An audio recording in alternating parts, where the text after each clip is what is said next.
Bonjour et bienvenue aux mots orphelins de ce matin. Le mot orphelin de ce matin, c'est le concile. De quoi s'agit-il? Il s'agit d'une assemblée régulière d'évêques et de théologiens qui décident des questions de doctrine ou de discipline ecclésiastique. Pour mieux comprendre ce mot concile, nous devons remonter le cours de l'histoire et s'en aller entre 312 à 590.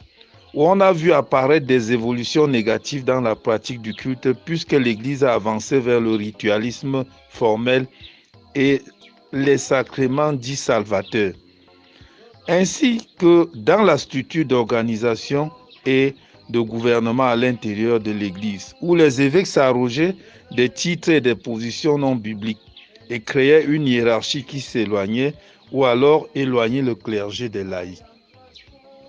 Mais il y a eu également des évolutions très importantes dans le domaine de la théologie et des doctrines. Deux facteurs principaux ont contribué donc à la formulation de la doctrine dans cette période et même à la naissance des conciles. Ces facteurs sont la diffusion d'hérésies sérieuses liées à la nature, la personne et l'œuvre de Christ ainsi que la Trinité. Le second facteur, c'était quoi? C'est juste le besoin d'un contenu doctrinal commun pour le christianisme qui devenait la religion officielle de l'État. Des conciles furent alors convoqués et des hommes d'église prééminents furent invités à formuler et à défendre plusieurs points de vue théologiques pour tenter d'aboutir à un ensemble de croyances orthodoxes valables pour le christianisme. Dans ce processus de confession de foi, fut établi pour être utilisé dans les églises une orthodoxie. Je voudrais dire que être orthodoxe, c'est quoi? Se refaire à ce qui est juste selon une norme reconnue et communément admise. Des conciles furent alors convoqués. Des conciles écuméniques. Pouvons-nous juste rappeler d'entrée de jeu les dates? Nicée 1, 325, il s'agissait de l'arianisme. Constantinople 1, 381, c'était toujours l'arianisme. Il y a eu un autre concile à Éphèse, 431, c'était donc le néo-taurianisme. En Chalcédoine, 451, il s'agissait d'un concile appelé monophysisme. Constantinople 2, 552.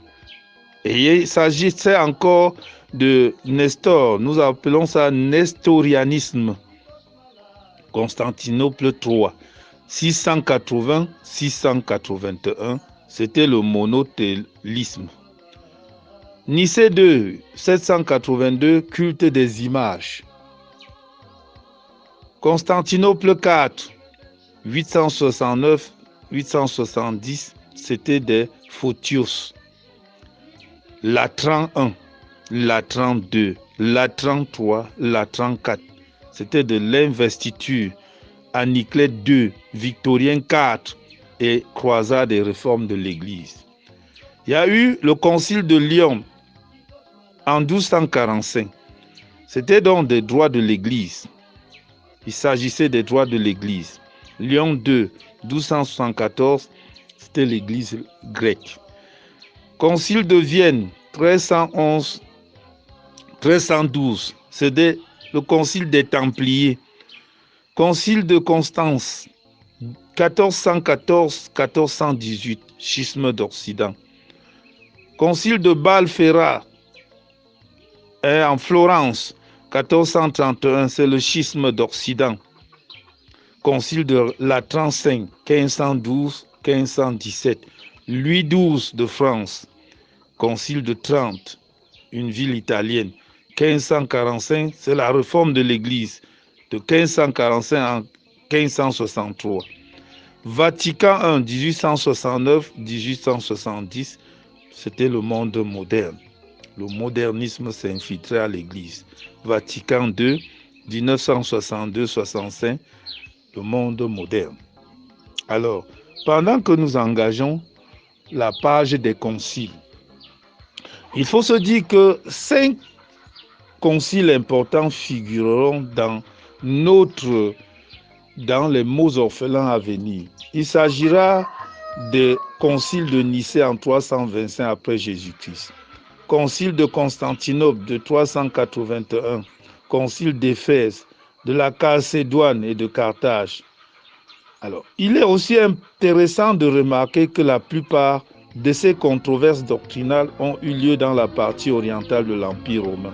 À l'ouest, l'orthodoxie avait été bien maîtrisée par l'évêque de Rome et expliquée par des grands théologiens occidentaux comme Tertullien. Merci.